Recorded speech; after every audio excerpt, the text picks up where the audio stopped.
Download aplikasi Bekal Islam dan kunjungi web bekalislam.com. Bismillahirrahmanirrahim. Assalamualaikum warahmatullahi wabarakatuh. Alhamdulillahi ala ihsanihi wa syukru lahu ala taufiqihi wa amtinanihi wa asyhadu an la ilaha illallah wahdahu la syarika lahu ta'ziman li sya'nihi wa asyhadu anna Muhammadan abduhu wa rasuluhu ad-da'ila ridwani. Allahumma shalli alaihi wa ala alihi wa ashabihi wa ikhwani hadirin dan hadirat dirahmati oleh Allah Subhanahu wa taala. Kita lanjutkan pembahasan kita dari As-Sirah An-Nabawiyah. Pada kesempatan malam hari ini kita akan bercerita tentang kisah Islamnya Abdullah bin Salam radhiyallahu taala anhu. Abdullah bin Salam radhiyallahu taala anhu dahulu sebelum beliau masuk Islam adalah seorang ulama dari ulama Yahudi. Tentu dia tahu tentang kabar-kabar akan datangnya Nabi terakhir. Dan dia tahu juga tentang sifat-sifat Nabi tersebut karena disebutkan di Taurat, ya. Dan dia menantikan kedatangan Nabi tersebut. Dan sudah pernah kita sampaikan di antara sebab kenapa orang-orang Yahudi mereka tinggal di kota Madinah karena mereka tahu bahwasanya Nabi terakhir tersebut akan berhijrah ke kota Madinah sehingga mereka menantikan kedatangan Nabi tersebut. Ibn Hisham dalam sirahnya dan juga Ibn Katsir dalam Al-Bidayah wa Nihayah menyebutkan kisah, ya, tatkala Abdullah bin Salam mendengar datangnya Rasulullah sallallahu alaihi wasallam, maka beliau pun bertakbir mengagungkan Allah Subhanahu wa taala. Tatkala itu, ya, beliau sedang berada di atas pohon korma sedang memetik buah korma. Maka bibinya yang bernama Khalidah bintul Harith mendengar takbirnya Abdullah bin Salam, yang menunjukkan Abdullah bin Salam gembira dengan datangnya Rasulullah sallallahu alaihi wasallam. Maka bibinya pun marah kepadanya dengan berkata, "Khayyabakallah, ya, semoga Allah menjadikan engkau merugi, ya. Wallahi law kunta sami'ta bi Musa bin Imran alaihi salam qadiman ma zitta." Demi Allah, seandainya yang datang adalah Nabi Musa alaihi salam, kau tidak akan bertakbir seperti ini, ya. Kenapa Nabi Arab datang engkau apa? Bertakbir. Maka dia berkata, "Ai ammah, wahai tanteku, wahai bibiku, huwa wallahi akhu Musa ibnu Imran alaihissalam. Sungguhnya yang datang ini Muhammad adalah saudaranya Nabi Musa alaihissalam. Wa ala dinihi, dan juga berada di atas agama Nabi Musa. Bu'itsa bima bu'itsa bihi, dia diutus dengan membawa risalah yang ditugaskan juga kepada Nabi Musa alaihissalam." Qalat ibnu akhi, maka bibinya berkata, tantenya berkata, "Wahai ponakanku, ahuwan nabiyyul ladzi kunna nukhbaru annahu yub'atsu ma'a nafsi sa'ah? Apakah ini nabi yang kita dikabarkan bahwasanya dia akan diutus, nabi terakhir yang kalau setelah dia diutus akan terjadi hari kiamat?" Qala na'am, kata Abdullah bin Salam, "Iya benar." Faqalat fadzaka idzan, maka bibinya berkata, "Kalau begitu benarlah, ya, nabi tersebut." Dalam hadis yang lain dalam riwayat Imam Ahmad, ya, dan juga Tirmidzi, Ibnu Majah dengan sanad yang sahih dari Abdullah bin Salam. Jadi waktu Nabi datang, ya, setelah masuk kota Madinah, maka Abdullah bin Salam ingin mengecek langsung Nabi sallallahu alaihi wasallam. Kenapa? Karena berita santer bahwasanya Muhammad adalah pendusta. Muhammad adalah pendusta karena itu yang dikabarkan oleh orang-orang kafir Quraisy. Sehingga isu tentang Rasulullah sallallahu alaihi wasallam adalah pendusta, penyihir, dukun dan yang lainnya sampai ke kota Madinah. Apa kata Abdullah bin Salam? Lamma qadiman Nabi sallallahu alaihi wasallam al-Madinata in jafala an-nasu alaihi. Tatkala Nabi sallallahu alaihi wasallam datang ke kota Madinah, maka orang-orang berkumpul, ya, berkumpul untuk melihat Rasulullah sallallahu alaihi wasallam, bersegera menyambut Nabi sallallahu alaihi wasallam. Fakuntu fi man injafal, dan aku termasuk dari mereka yang datang ingin melihat Rasulullah sallallahu alaihi wasallam. Falamma tabayyantu wajhahu araftu anna wajhahu laisa biwajhi kadzdzabin. Aku pun mengecek wajah Nabi. Aku lihat baik-baik wajah Nabi sallallahu alaihi wasallam dan aku tahu ini bukan wajah pendusta, ya.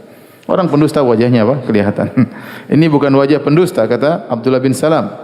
Fakana awwalu syai'in sami'tuhu yaqul. Pertama kali yang aku dengar dari Nabi sallallahu alaihi wasallam begitu masuk kota Madinah, beliau berkata, "Ya ayyuhan nas, afshus salam." Wahai manusia sekalian, tebarkanlah salam. Wa at'imut ta'am, dan berilah makanan kepada orang-orang yang membutuhkan. Wasilul arham, dan sambunglah silaturahmi. Wa sallu bil laili wan nasu niyam. Salatlah di malam hari tatkala orang-orang sedang tidur. Tadkhulul jannata bisalam. Niscaya kalian akan masuk surga dengan penuh keselamatan. Ini di antara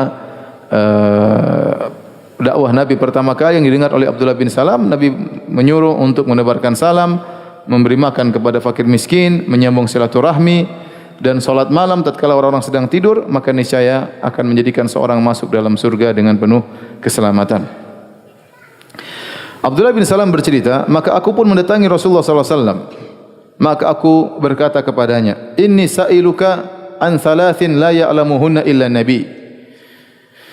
Aku akan bertanya kepada engkau, dia berkata kepada Nabi sallallahu alaihi wasallam, aku akan bertanya kepada engkau tentang 3 perkara yang tidak ada tahu jawabannya kecuali seorang nabi. Ma awalu asyratis sa'ah? Apa tanda pertama kali tanda-tanda hari kiamat? Ini yang pertama. Yang kedua, wa ma awalu ta'amin ya'kuluhu ahlul jannah? Apa pertama kali makanan yang dihidangkan di surga yang dimakan oleh penghuni surga? Kemudian pertanyaan ketiga, wa min ayyi syai'in yanzi'ul waladu ila abihi wa min ayyi syai'in yanzi'u ila akhwalihi?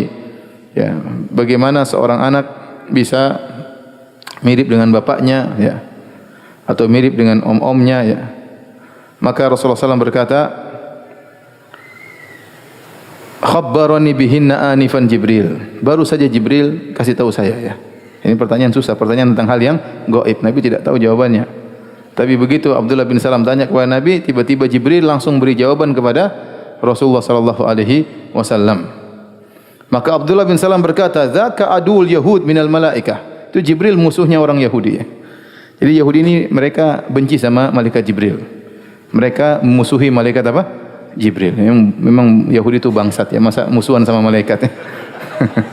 Enggak cukup musuhan sama orang Islam, sama orang yang lain, musuhan sama malaikat. Menjadikan malaikat Jibril sebagai musuhnya.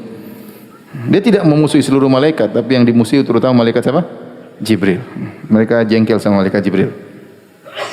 Faqala Rasulullah sallallahu alaihi wasallam, maka Rasulullah SAW menjawab pertanyaan tersebut, "Amma awwal asyratis sa'ah fanarun tahsyurun nasa minal masyriq ilal maghrib."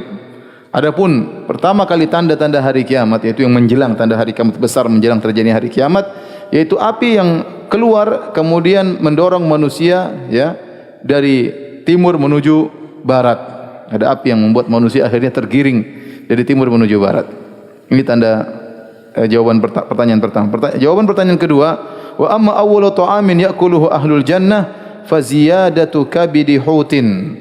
Adapun makanan pertama kali yang akan dimakan oleh penghuni surga adalah tambahan hatinya ikan paus, ya. Jadi disebutkan ikan paus itu ada hatinya, ada semacam tambahan di hati tersebut, entah mungkin daging tambahan, ya. Itu yang akan pertama kali, bukan hatinya tapi daging tambahan tersebut yang akan dimakan oleh penghuni surga di surga, ya. Tetapi tentunya tidak sama antara daging di surga dengan daging di mana? Di dunia. Tetapi seperti itulah hidangan pertama kali yang akan dimakan oleh penghuni surga. Wa amma syabahu fil walad, adapun kemiripan dalam anak, pertanyaan ketiga, jawabannya fa innar rajula idza ghasyal mar'ata fasabaqaha ma'uhu kana syabahu lahu. Kata Nabi sallallahu alaihi wasallam, sungguhnya seorang laki kalau dia menggauli istrinya kemudian dia terlebih dahulu ejakulasi, maka kemiripan akan mirip dengan sang lelaki. Wa idza sabaqa ma'uha kana syabahu laha. Adapun kalau sang wanita terlebih dahulu mengeluarkan airnya, air maninya, maka akan mirip dengan sang wanita. Mohon maaf para jomblo, ya. Qala Abdullah bin Salam berkata, "Asyhadu an la ilaha illallah wa asyhadu annaka rasulullah." Aku bersaksi bahwasanya tidak ada sembahan yang berhak disembah kecuali Allah, dan aku bersaksi bahwasanya engkau adalah utusan Allah. Abdullah bin Salam berkata radhiyallahu anhu, "Faqultu lir Rasul," aku berkata kepada Nabi sallallahu alaihi wasallam, "Ya Rasulullah, innal yahuda qaumun buht." Ya Rasulullah, sungguhnya orang-orang Yahudi itu adalah kaum pendusta. Adalah kaum dia mengerti tentang kaumnya. Dia orang Yahudi dan dia ulamanya Yahudi dan dia tahu tentang masyarakat Yahudi, dan dia bilang kepada Nabi, sungguhnya orang-orang Yahudi itu kaum pendusta. Wa innahum in ya'lamu bi islami yabhatuni indak. kalau mereka tahu aku masuk Islam, mereka akan berdusta atasku di sisimu. Mereka akan bohong tentang aku, bikin berita hoaks tentang aku di sisimu. Ya, kalau mereka tahu aku masuk Islam. Fa arsil ilaihim fas'alhum anni. Maka ya Rasulullah, utuslah seorang utusan untuk bertanya kepada orang Yahudi tentang siapa aku. Kalau orang Yahudi belum tahu kalau Abdullah bin Salam masuk Islam. Sementara Abdullah bin Salam terkenal ulama mereka. Akhirnya ada datang utusan Nabi bertanya kepada orang Yahudi. Ayu rajulin Abdullah bin Salam fikum? Siapakah Abdullah bin Salam ini? Menurut kalian siapa dia? Bagaimana nilainya di antara kalian, di sisi kalian? Ya. Maka akhirnya Rasulullah SAW mengutus utusan untuk bertanya, ya, pertanyaan tersebut. Ayu rajulin Abdullah bin Salam fikum? Siapakah Abdullah bin Salam di sisi kalian? Qalu, maka apa jawaban orang Yahudi? Khairuna wa ibnu khairina. Dia adalah orang terbaik di antara kami dan bapaknya juga adalah orang terbaik. Dia adalah orang terbaik, anaknya orang terbaik. Wa alimuna ibnu alimina. Dia orang alim di antara kami, anaknya orang alim di antara kami. Wa afqahuna wa ibnu afqahina. Dan dia orang yang paling faqih tentang fikih, tentang paham agama, dan anaknya orang yang paling faqih di antara kami. Bayangkan 3 pujian.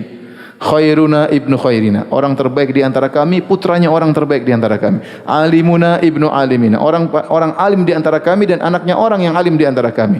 Afqahuna ibnu afqahina, orang yang paling faqih, yang pakar agama di antara kami adalah, dan juga sekaligus anak dari orang yang pakar agama di antara kami. Maka Rasulullah SAW bertanya pada mereka, entah Rasulullah SAW atau utusannya, Ara'aitum in aslama Abdullah bin Salam? Bagaimana menurut kalian kalau Abdullah bin Salam masuk Islam? Pertanyaan mematikan. Kalau dia masuk Islam bagaimana? Mereka enggak ada jawaban. Kata mereka, a'adzahullahu min dzalik. Semoga Allah melindunginya dari masuk Islam. Jangan saya masuk Islam. Fa'ada alaihim. Rasul ulang lagi. Bagaimana menurut kalian kalau dia masuk Islam? Mereka hanya berkata, semoga Allah melindunginya, jangan sampai dia masuk Islam. Tatkala sedang diskusi gitu dan mereka sudah terlanjur mengakui kehebatan Abdullah bin Salam, fa kharaja ilaihim Abdullah bin Salam, maka Abdullah bin Salam pun keluar, faqala, di depan mereka dia berkata terang-terangan, asyhadu alla ilaha illallah wa anna Muhammadan Rasulullah. Dia bilang, wahai kaumku, aku bersaksi tidak sembahan yang berhak disembah kecuali Allah dan Muhammad ini adalah apa? Utusan Allah. Mereka langsung komentar, syarruna ibnu syarrina. Ini orang terburuk di antara kami, putranya orang terburuk di antara kami. Jahiluna ibnu jahilina, orang bahlul di antara kami dan putranya orang bahlul di antara kami. Kata Abdullah bin Salam, hadzal ladzi kuntu atakhawwafu minhum. Inilah yang aku khawatirkan dari mereka. Mereka pendusta, ya. Mereka pendusta. Ini hadis riwayat Al-Imam Al-Bukhari. Maka turunlah firman Allah Subhanahu wa taala tentang Abdullah bin Salam, "Qul ara'aitum in kana min 'indillahi wa kafartum bih wa syahida syahidun min bani Israil ala mithli fa amana wastakbartum innallaha la yahdil qaumadz zalimin." Katakanlah, bagaimana menurut kalian kalau ini datang dari sisi Allah dan kalian kufur terhadap apa yang datang dari sisi Allah, padahal di antara kalian ada yang menjadi saksi dari Bani Israel, itu Abdullah bin Salam, atas kebenaran apa yang dibawa oleh Muhammad sallallahu alaihi wasallam. Dia beriman dan kalian sombong. Sungguhnya Allah tidak memberi petunjuk kepada orang-orang yang zalim. Inilah kisah Islamnya Abdullah bin Salam radhiyallahu taala anhu, dan langka orang Yahudi masuk apa? Islam. Kenapa langka? Karena mereka fanatik dengan suku mereka. Mereka menganggap bahwasanya hanya suku mereka yang terpilih, hanya suku mereka yang terpilih. Ya, apalagi semakin belakangan semakin parah. Ya, mereka menyangka bahwasanya seluruh suku di alam semesta ini diciptakan untuk melayani suku Yahudi. Dan mereka menyangka tidak ada yang bisa masuk surga kecuali orang-orang Yahudi. Ya. Jadi mereka merendahkan suku-suku selain suku Yahudi. Oleh karena yang masuk Islam jarang di antara mereka. Nabi berdakwah lama. Di sisi mereka berkhianat, mereka berdusta.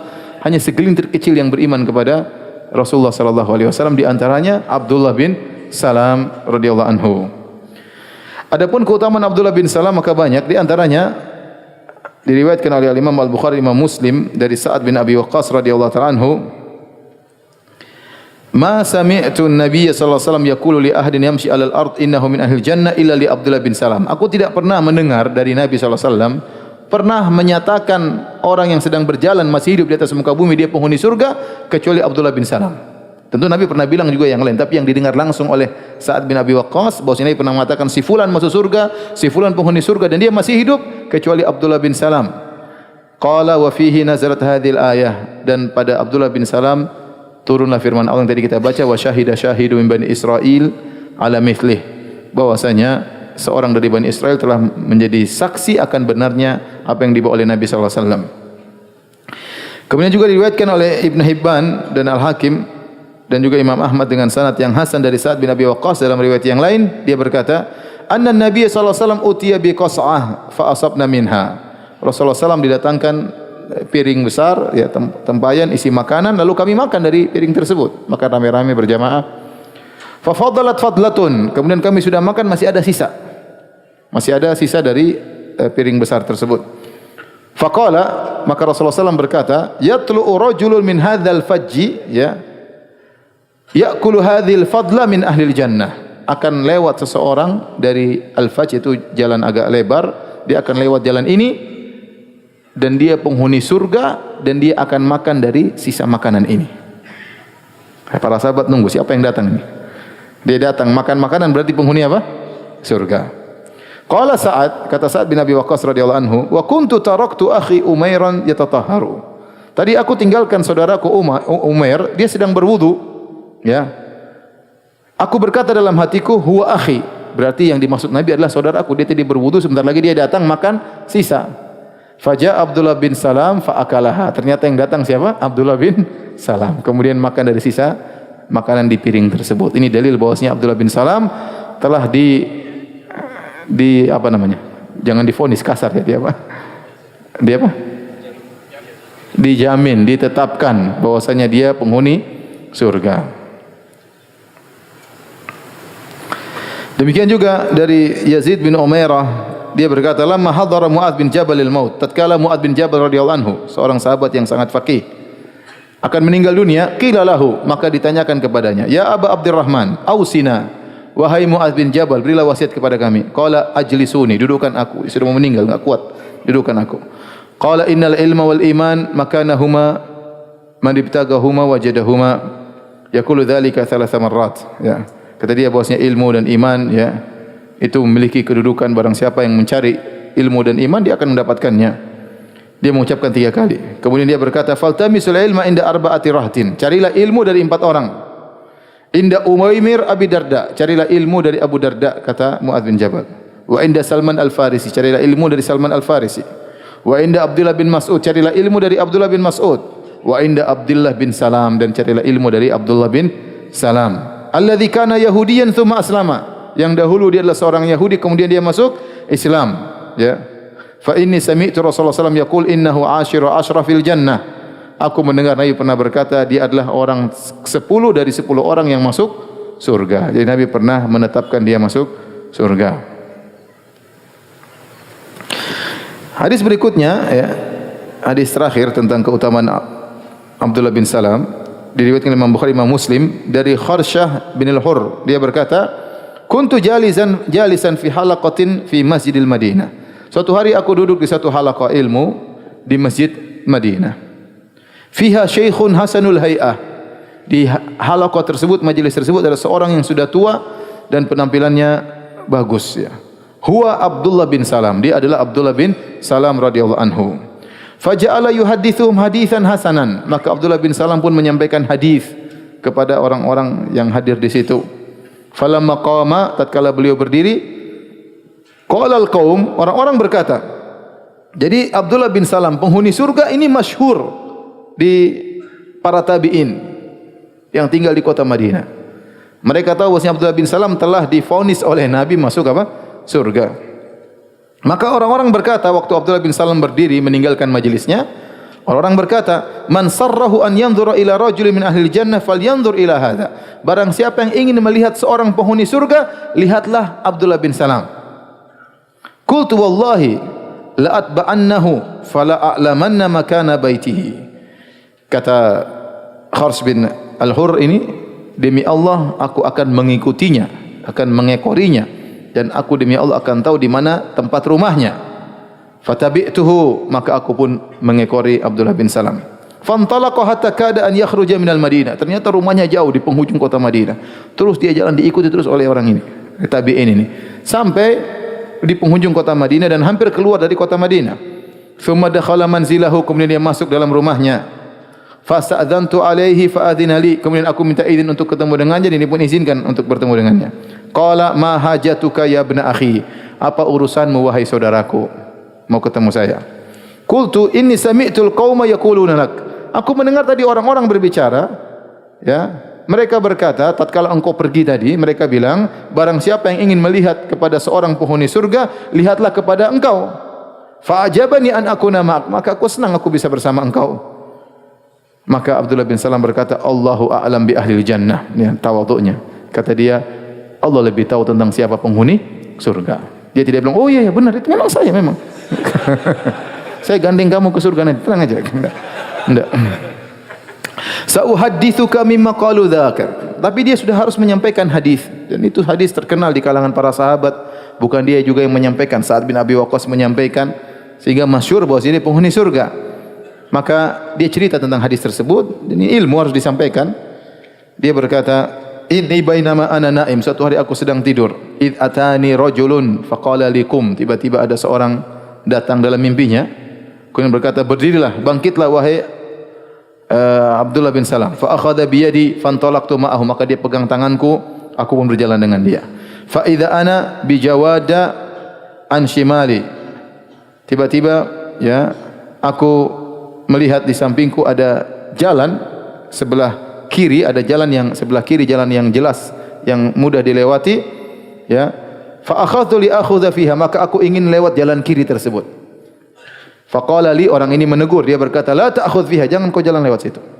Fa innaha turuqu ashabis shimal.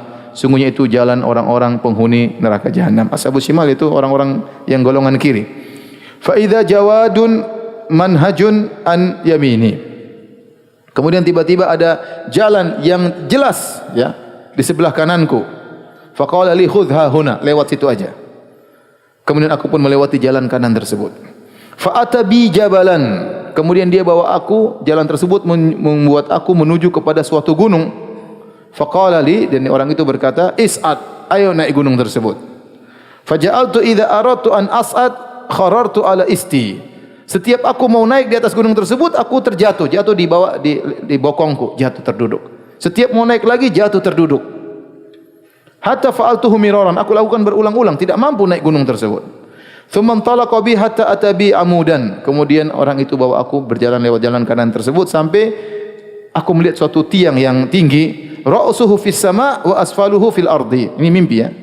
Di mimpi. Dia melihat tiang yang tinggi, ujung tiang tersebut di langit, sementara bawahnya di bumi. Wa fi a'lahu halaqatun, dan di ujung tiang tersebut ada semacam bundaran, halaqah. Semacam ring besar. Faqala li, maka orang ini berkata, is'ad fawqa hadha, naiklah di atas amud ini, di atas tiang ini. Faqultu kaifa as'adu hadha wa ra'su fis sama'. Ya, aku berkata, bagaimana aku bisa naik ya di atas tiang ini sementara ujungnya di langit. Fa akhadha bi yadi fa zahala bi, kemudian dia pegang tanganku, kemudian dia bawa aku. Fa idza ana muta'alliqun bil halaqah, tiba-tiba aku sudah di ujung dan aku bergantung di ring tadi, aku bergantung di ring tersebut. Thumma darabal amud fa kharra fa baqitu muta'alliqan, kemudian dia memukul tiang tadi, tiang tersebut jatuh sementara aku masih tetap bergantung di atas ring tersebut. Hatta asbahtu, sampai akhirnya aku bangun tidur di pagi hari. Fa ataitu an-nabiy sallallahu alaihi wasallam fa qassastuha alaihi, aku pun datang kepada Nabi, aku ceritakan mimpiku yang aneh tersebut kepada Nabi sallallahu alaihi wasallam. Maka Nabi menjelaskan, Nabi mentakwil. Kata Nabi, "Amma at-tariq alladhi ra'aita an yasarik." Adapun jalan yang kau lihat dalam mimpimu sebelah kirimu, fahiya tariqu ashabis shimal, itu jalan-jalan penghuni surga. Wa amma at-tariq alladhi ra'aita an yaminik. Adapun jalan yang kau lihat di sebelah kananmu, fahiya tariqu ashabil yamin, itu adalah jalan penghuni surga. Yang sebelah kiri jalan penghuni neraka, adapun sebelah kanan penghuni surga. Wa ammal jabalu fahuwa manazilus syuhada. Adapun gunung yang kau lihat, yang kau manjat tidak bisa, jatuh terus, itulah kedudukannya para syuhada. Kedudukannya para syuhada. Walan tanalahu, dan kau tidak akan meraihnya. Kau tidak akan meraihnya. Ini mukjizat dari Nabi. Abdullah bin Salam meninggal bukan mati syahid. Kata Nabi, kau tidak akan bisa meraih apa? Gunung tersebut. Kau tidak akan sampai di puncak gunung tersebut. Wa ammal amud fahuwa amudul Islam. Adapun tiang yang kau lihat adalah Islam. Wa amal urwa fahiya urwatul Islam. Adapun halaqah yang kau pegang itu adalah ya tali daripada Islam. Walan tazala mustamsikan biha hatta tamut, dan kau akan senantiasa berpegang dengan tali Islam tersebut sampai kau meninggal dunia.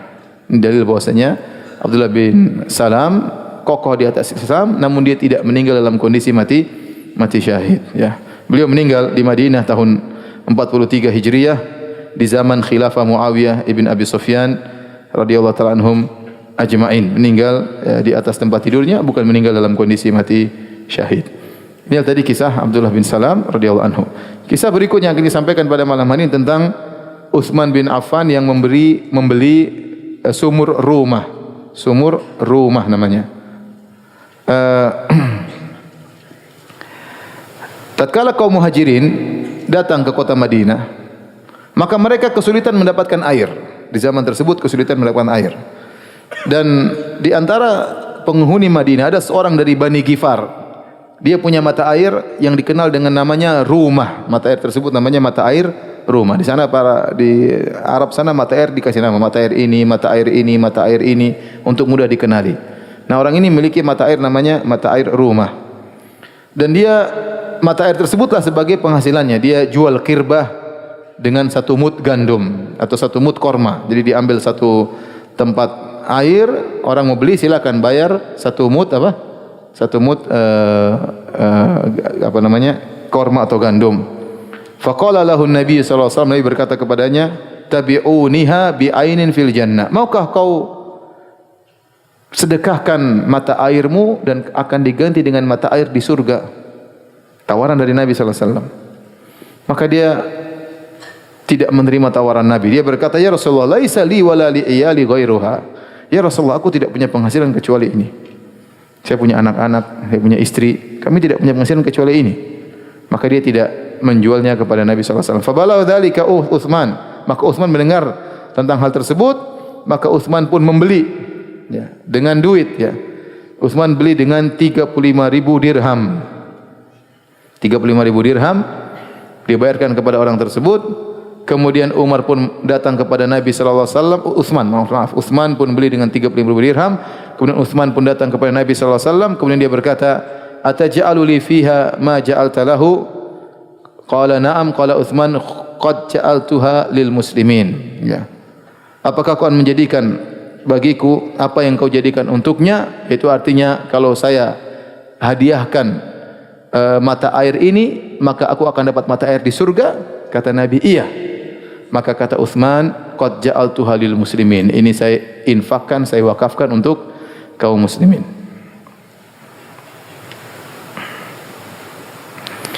Dalam riwayat yang lain dari Utsman bin Affan, ya, tatkala Rasulullah SAW datang kota Madinah, waktu itu tidak ada air segar selain air yang bersumber dari sumur ini atau mata air ini, sumur rumah. Maka Rasulullah SAW bersabda, "Man yashtari bi'ra rumah fayaj'al dalwahu ma'ada dila'il muslimin bi khairin lahu minha fil jannah." Siapa yang mau menyumbangkan atau membeli sumur rumah tersebut, lantas dia sedekahkan kepada kaum muslimin, maka dia akan mendapatkan ganti yang lebih baik di surga. Maka kata Utsman, aku pun beli dengan uangku dan aku berikan kepada Nabi sallallahu alaihi wasallam. Dalam hadis yang lain dalam Sahih Al-Bukhari, Utsman pernah berkata, Rasulullah SAW bersabda, "Man hafara rumah falahul jannah." Barang siapa yang menggali sumur rumah, bagi dia surga, dan aku pun yang menggali sumur tersebut, ya. Ini kalau tidak salah Utsman sampaikan tatkala dia ingin dibunuh oleh orang-orang di masa pemerintahannya. Dia ingatkan, Rasulullah pernah bilang saya penghuni surga, ya. Sementara kalian ingin apa? Ingin, dia sebutkan tentang apa yang Rasulullah bercerita tentang dia, tapi akhirnya dia tetap dibunuh oleh mereka. Radhiyallahu taala anhu. Taib, ini masih kita cerita tentang awal-awal kejadian yang ada di kota Madinah, awal kedatangan Nabi sallallahu alaihi wasallam ke kota Madinah. Berikutnya yang ada lagi hal yang perlu diketahui di awal kedatangan Nabi di kota Madinah, yaitu perubahan salat. Perubahan salat waktu Nabi Isra Mi'raj, salat diwajibkan 2 rakaat kecuali salat maghrib. Jadi waktu Nabi masih di Mekah, ya, sekitar beberapa tahun menjelang Nabi berhijrah ke kota Madinah, Nabi dipanggil oleh Allah sehingga Nabi melakukan Isra Mi'raj, kemudian diwajibkan salat 5 waktu. Pertama kali diwajibkan salat duhur 2 rakaat, salat asar 2 rakaat, salat maghrib 3 rakaat, salat isya 2 rakaat, salat subuh 2 rakaat. Semuanya 2 rakaat kecuali salat maghrib. Dan tatkala Nabi sampai di Madinah, maka berubah menjadi 4 rakaat. Ya. Imam Ahmad meriwayatkan dari Aisyah radhiyallahu taala anha, beliau berkata, kana awwalu mafturidha ala Rasulullah sallallahu alaihi wasallam as-shalah rak'atani. Pertama kali diwajibkan kepada Nabi yaitu salat 2 rakaat ilal maghrib, kecuali maghrib. Fa innaha kanat thalathan. Maghrib sejak awal sudah 3 rakaat. Tsumma atamma Allahu adh-dhuhra wal asr wal isya. Kemudian Allah pun merubah menjadikan salat tersebut menjadi sempurna menjadi 4. Zuhur 4 rakaat, asar 4 rakaat, wal isya al-akhir itu salat isya 4 rakaat. Tatkala sedang mukim fil hadar. Wa aqarra salata ala fardil awal fis safar. Adapun tatkala safar kembali seperti awal. Jadi asalnya salat duhur berapa rakaat? 2 rakaat. Asar berapa rakaat? 2. Maghrib 1,5 bukan 3. Isya 2, subuh 2. Tatkala Nabi pindah ke Madinah, aturan berubah. Yang mukim jadi 4 semuanya kecuali maghrib, kecuali subuh 2 rakaat. Adapun zuhur, asar, isya 4 rakaat. Tapi kalau sedang safar kembali kepada hukum awal. Hukum awal bahwasanya salat itu 2 rakaat ya. Oleh karenanya para ulama mengatakan orang yang sedang safar lebih afdal dia salat 2 rakaat karena Nabi selama safar tidak pernah salat 4 rakaat, selalu salat 2 rakaat. Bahkan ini kembali kepada hukum asal sebelum Nabi berpindah ke kota Madinah. Kemudian juga tatkala Rasulullah SAW sudah tinggal di kota Madinah, sudah bangun Masjid Nabawi, ada sekelompok sahabat dari Banu Salimah. Mereka ingin meninggalkan rumah-rumah mereka, ya, ingin tinggal dekat Masjid Nabawi karena rumah mereka jauh dari Masjid Nabawi. Banu Salimah ini tinggal di penghujung kota Madinah. Mereka ingin dekat dengan Nabi, ingin dekat dengan Masjid Nabawi, ya. Maka Rasulullah SAW khawatir kalau mereka pindah semuanya, pindah rumah dekat Masjid Nabawi, nanti kota Madinah akan kosong, khawatir mudah diserang. Jadi memang harus agak tersebar. Para sahabat ada yang sebelah sana, harus sebelah sana sehingga bisa menjaga keamanan kota Madinah.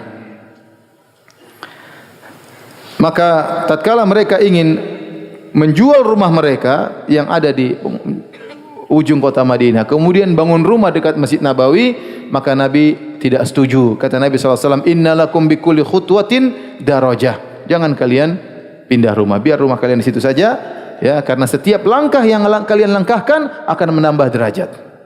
Bayangkan, pergi pulang berapa langkah diangkat oleh seorang tatkala pergi ke Masjid Nabawi, dan itu akan menambah derajat mereka. Ya. Imam Muslim juga meriwayatkan dari Jabir bin Abdullah. Beliau berkata, arada Banu Salimah an yatahawwalu ila qurbil masjid. Banu Salimah ingin pindah ke tempat dekat Masjid Nabawi. Mereka mendengar ada tempat kosong, siap untuk dibeli, siap untuk dibangun. Maka mereka ingin pindah rumah, kesempatan supaya bisa dekat dengan Masjid Nabawi, dekat dengan Nabi SAW. Maka Nabi tidak setuju. Kata Nabi, ya Bani Salimah, diyarakum tuktab atharukum. Wahai Banu Salimah, tetaplah kalian di rumah-rumah kalian yang jauh tersebut, karena setiap langkah kalian akan dicatat sebagai apa? Pahala. Ya. Akhirnya mereka pun tetap tinggal di rumah mereka dan tidak jadi pindah. Turunlah firman Allah tentang mereka, wa naktubu ma qaddamu wa atharahum. Allah catat bagi mereka amal yang mereka lakukan dan jejak langkah kaki mereka juga dicatat oleh Allah Subhanahu wa taala. Ini dalil bahwasanya kalau orang rumah semakin jauh dari masjid, pahalanya semakin apa? Semakin banyak. Yang penting jangan ketinggalan jamaah. Dan ini dituntut, Nabi ingin seperti ini. Makanya ada seorang sahabat yang rumahnya jauh dari masjid dan dia selalu dan tidak pernah ketinggalan solat di masjid. Sampai ada yang kasih ide, bagaimana kalau kau beli himar, kemudian kau naik himar, kalau musim panas enak, tidak kepanasan jalan, ya dan seterusnya. Kata dia, enggak, saya lebih senang apa? Jalan kaki, dan Nabi membenarkan dia. Oleh karenanya pada asalnya syariat Islam kalau mudah kita pilih yang mudah. Kata para ulama, kecuali ada dalil yang mengkhususkan, contohnya pergi ke masjid. Usahakan jalan apa? Kaki. Kalau antum punya motor, usahakan jalan kaki. Ya, kecuali terlalu jauh, lain cerita ya. Kalau terlalu jauh kita pergi jalan kaki, sampai di sana kita mau sholat maghrib, sholat isya sudah selesai. Kalau terlalu jauh maka kita naik mobil. Ustaz, kalau naik mobil dapat pahala enggak? Apakah setiap putaran roda satu langkah? Para sahabat dahulu begitu, para salaf dahulu begitu senang ingin dapat pahala banyak, mereka langkahkan kaki mereka menuju masjid langkah kecil-kecil. Karena setiap langkah satu apa? Derajat. Satu langkah derajat menghilangkan dosa, langkahnya kecil-kecil. Sengaja mereka supaya semakin banyak langkah menuju apa? Masjid ya. Nah, kalau motor mobil bagaimana ya? Syekh Utsaimin berkata, seandainya seorang ada uzur ya. Misalnya terlalu jauh atau sakit, tidak bisa jalan atau ada uzur, ya, maka insya Allah setiap roda mengangkat apa? Derajat. Makanya rodanya kecil-kecil aja, jangan besar-besar. Rahimahullah. Tapi asalnya seorang jalan, ya. Setiap langkah itu makanya kalau antum misalnya kerja di Jakarta di bangunan-bangunan ada masjid, antum turun naik lift, berusaha jalan ya. Tiap hari 5 waktu atau tiap hari di kantor 3 waktu. Luar biasa, pahala banyak ya. Setiap langkah mengangkat derajat dan mengurangi apa? Dosa. Kalau seorang berjalan ternyata masjidnya 100 meter. 100 meter itu dia langkah kaki mungkin 200 kali ya. Bolak-balik 400 kali. Berarti dia sekali pergi masjid dia dapat 400 apa? Derajat. Dihapuskan dosa-dosanya 400. Dan ini nikmat yang luar biasa. Bagaimana kalau itu ternyata sampai setahun? Bagaimana kalau selama puluhan tahun dia seperti itu? Dia tidak terasa ternyata setiap hari derajatnya ditambah oleh Allah Subhanahu wa taala. Maka merugi orang yang tidak salat ke masjid, tidak berjamaah di masjid. Apalagi kalau di masjid pahala 27 kali lipat, luar biasa ya. Oleh karena seorang ikhwan laki-laki jangan malas-malasan ke masjid. Ini juga dalil kata para ulama, boleh seorang sengaja pergi ke masjid yang lebih jauh. Sebenarnya lama mengambil dalil, seorang sengaja pergi boleh ke masjid lebih jauh terutama kalau ada masalah tertentu. Selama tidak menimbulkan apa? Fitnah. Selama masjid yang dekat tetap makmur, maka dia boleh pilih masjid yang lebih jauh. Misalnya sana imamnya lebih enak misalnya, ya dia sengaja supaya pahala langkah kakinya lebih apa? Lebih banyak ya. Dengan syarat jangan sampai masjid yang dekat akhirnya mu'attal tidak dirawat, tidak ada yang ngisi, maka tidak makmur, maka tidak boleh. Taib, kita yang terakhir tentang masalah orang-orang Yahudi. Jadi Yahudi ya, sebagaimana saya sampaikan, orang Yahudi mereka tahu tentang kebenaran Nabi sallallahu alaihi wasallam dan mereka sengaja tinggal konsentrasi di kota Madinah menanti kedatangan Nabi terakhir. Maka di sana ada 3 suku besar di kota Madinah, yaitu Bani Qainuqa yang tinggal di tengah kota Madinah dan dia adalah hulafa'nya suku Al-Khazraj, dan kemudian ada 2 suku lagi Bani Nadir dan Bani Quraidah. Bani Nadir dan Bani Quraidah tinggal di awali Madinah, itu daerah dekat Kuba. Ya, mereka tinggal di situ dan mereka adalah hulafa'nya suku Al-Aus. Saya ulangi, kaum Ansar terdiri atas 2, suku Al-Khazraj yang dipimpin oleh Sa'ad bin Ubadah dan suku Al-Aus dipimpin oleh Sa'ad bin Mu'adz. Ini 2 suku yang tatkala bergabung menjadi namanya kaum Ansar. Ketika Islam belum datang, 2 suku ini bertengkar, perang saudara. Suku Aus dan suku Khazraj. Nah, suku Khazraj mereka bersekutu dengan Bani Qainuqa untuk menyerang saudara mereka, suku Aus yang bersekutu dengan Bani Nadir dan Bani Quraidah. Intinya di kota Madinah ada 3 kabilah besar, yaitu Bani Qainuqa, Bani Nadir dan Bani Quraidah. Yang pertama diusir oleh Nabi adalah Bani Qainuqa. Kemudian mereka berkhianat yang pertama kali, kemudian pengkhianatan berikutnya dilakukan oleh Bani Nadir, diusir, dan pengkhianatan yang paling berbahaya Bani Quraidah yang diperangi oleh Nabi sallallahu alaihi wasallam dalam perang Ahzab, perang Khandaq. Nanti akan kita sampaikan ceritanya di kemudian hari. Intinya orang-orang Yahudi ya, kalau terjadi peperangan di antara mereka dengan suku Aus Khazraj, terkadang mereka ribut, mereka gabung kemudian melawan suku Aus Khazraj, mereka sering sesumbar. Kata mereka, akan datang suatu nabi yang akan bersama kami menghabisi kalian. Selalu mereka ngomong gitu ya. Sebentar lagi akan datang seorang nabi yang kami dengan nabi tersebut akan menghabisi kalian. Itu selalu didengar oleh kaum Ansar, hafal mati suku Aus Khazraj. Ini sedikit-sedikit ngomong, pasti bentar lagi ada nabi turun sama kami kemudian kita akan habisi kalian. Dihafal oleh kaum Ansar. Al-Imam Ahmad meriwayatkan dengan sanad yang hasan dari Salamah bin Waqsh, dan dia termasuk seorang peserta perang Badar radhiyallahu anhu. Beliau berkata, "Kana lana jarun min Yahud fi Bani Abdul Ashhal." Kami dahulu punya tetangga seorang Yahudi yang tinggal di perkampungan Bani Abdul Ashhal di tengah-tengah kaum Ansar. fa kharaja alaina yawman min baitihi qabla ma ba'athin Nabi sallallahu alaihi wasallam biyasir. Suatu hari dia keluar dari rumahnya sebelum Nabi diutus. Sedikit lagi, sebentar lagi Nabi diutus. Kemudian dia fa waqafa ala majlisi Bani Abdul Ashhal. Kemudian dia berdiri di hadapan majelisnya kaum Ansar Bani Abdul Ashhal. Kemudian dia berkata, dan tatkala itu ana yauma idzin ahdatsu min man fihi sinnan. Aku orang yang paling muda yang hadir tatkala itu. Kemudian dan aku sedang memakai burdah dan aku sedang berbaring di pelataran rumahku. Maka orang Yahudi ini fadzakaral ba'tsa wal qiyamah wal hisab wal mizan, dia cerita tentang hari kiamat. Dia ceramah ini orang Yahudi ini. Dia ceramah tentang hari kebangkitan, tentang hari kiamat, tentang adanya hisab, tentang adanya mizan, tentang adanya surga dan neraka, ya. Sementara mereka orang Ansar dahulu, mereka kaum musyrikin, mereka tidak meyakini adanya hari kebangkitan saja tidak ada, apalagi hisab, mizan, surga, neraka, mereka tidak percaya. Kemudian orang-orang Bani Abdul Ashhal yang masih musyrik tatkala itu, mereka bertanya, "Waihaka ya fulan, celaka engkau wahai fulan, wahai Yahudi. Kau melihat ini semua akan terjadi, hari kiamat, kemudian hisab, mizan semuanya. Apakah manusia akan dibangkitkan setelah mereka meninggal, kemudian masuk surga atau masuk neraka? Ya. Apakah mereka akan dibalas atas perbuatan mereka?" Yahudi tersebut jawab, "Na'am, benar." Ustaz ini Yahudi ya. Dia ceramah.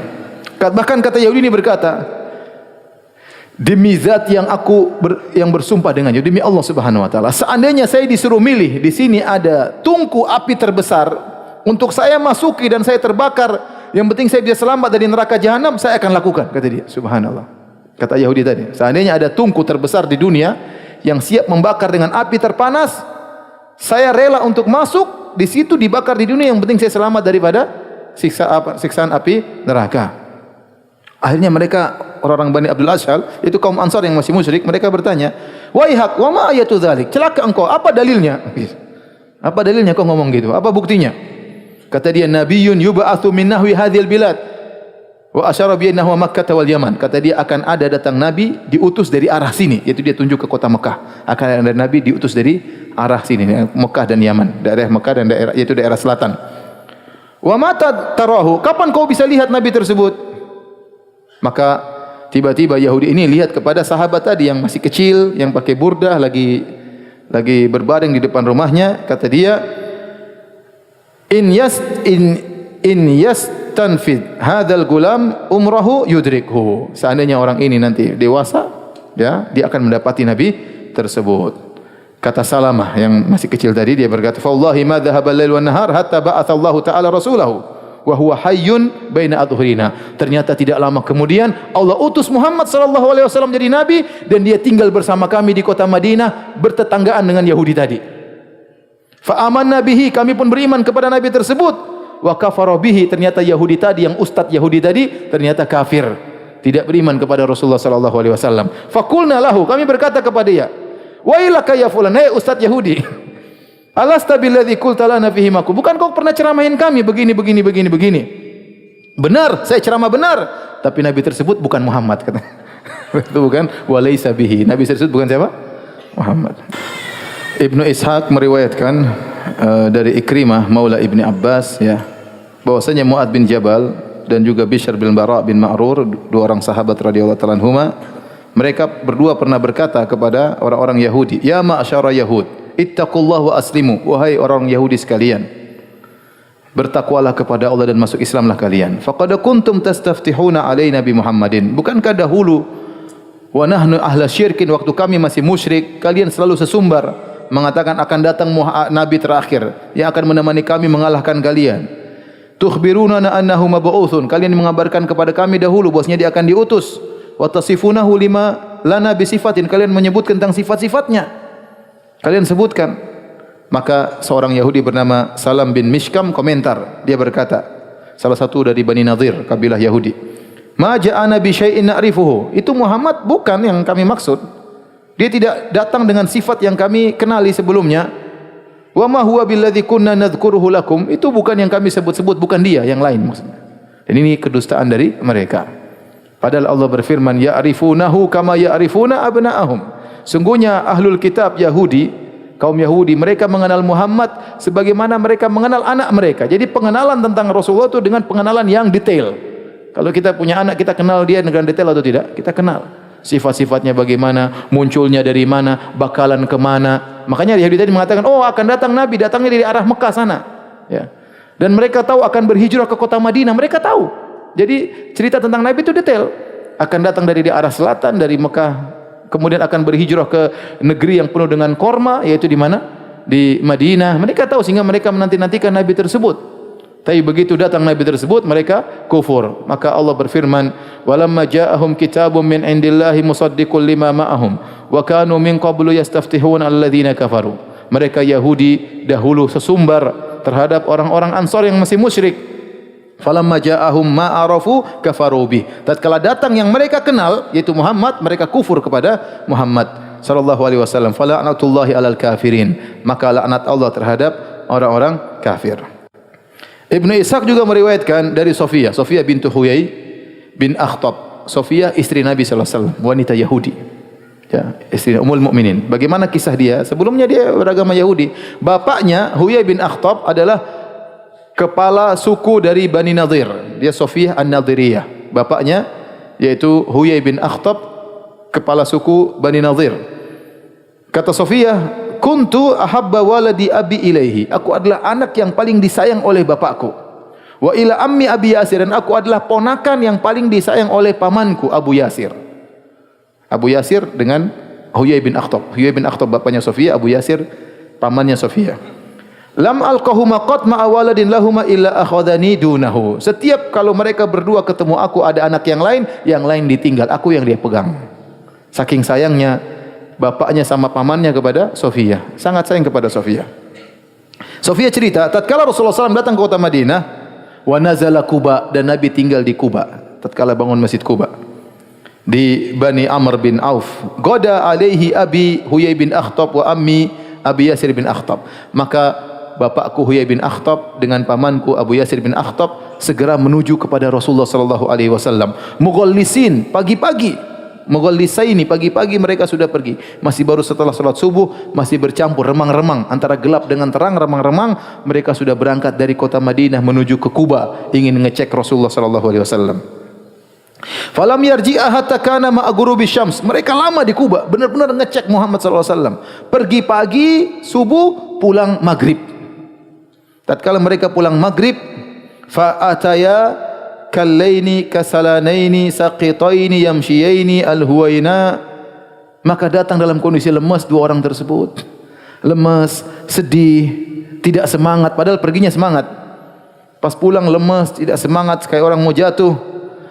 Qalat fahashastu ilaihima kama kuntu asna'u. Maka aku bercanda dengan mereka. Ada kabar gembira apa? Sebagaimana biasa kalau aku bertemu dengan mereka berdua. Fa wallahi maltafata ilayya wahidun minhuma. Ternyata keduanya tidak noleh sama sekali kepadaku. Padahal aku adalah anak yang paling mereka cintai. Kalau ketemu aku pasti diambil, digendong atau dipeluk dan yang lainnya. Ma'ama bihima minal gham, karena saking sedihnya mereka berdua, mereka tidak peduli dengan aku. Wa sami'tu ammi Abi Yasir. Sami'tu ammi Aba Yasir wa huwa yaqul li Abi Huyai bin Akhtab huwa. Aku mendengar mereka berdua berbicara. Pamanku ngomong sama bapakku, itukah dia? Gitu. Itu Nabi yang kita tunggu-tunggu, itukah dia? Kata bapaknya Sofiyah, na'am wallahi, demi Allah itu Nabi yang kita tunggu-tunggu. Qala ata'rifuhu wa tuthbituhu, benar kau tahu dia itu Nabi yang terakhir? Benar kau yakin itu Nabi yang terakhir yang kita tunggu? Qala na'am, benar itulah Nabi yang kita tunggu. Cuma mereka kecewa, ternyata bukan dari Yahudi, ternyata Arab. Itu yang bikin mereka kecewa semuanya, hancur semuanya. Seandainya itu Yahudi, langsung mereka semangat. Ternyata Nabi terakhir dari mana? Arab. Qala, benar kau yakin itu? Iya benar, itu Nabi terakhir yang kita tunggu-tunggu. Fama fi nafsika minhu, kalau begitu bagaimana sikapmu terhadap Nabi itu? Kata bapaknya Sofiyah, adawatuhu wallahi ma baqitu. Aku terus memusuhinya selama aku masih hidup. Subhanallah. Yahudi, parah ya. Sudah tahu itu benar, tapi dia tetap melawan. Ya.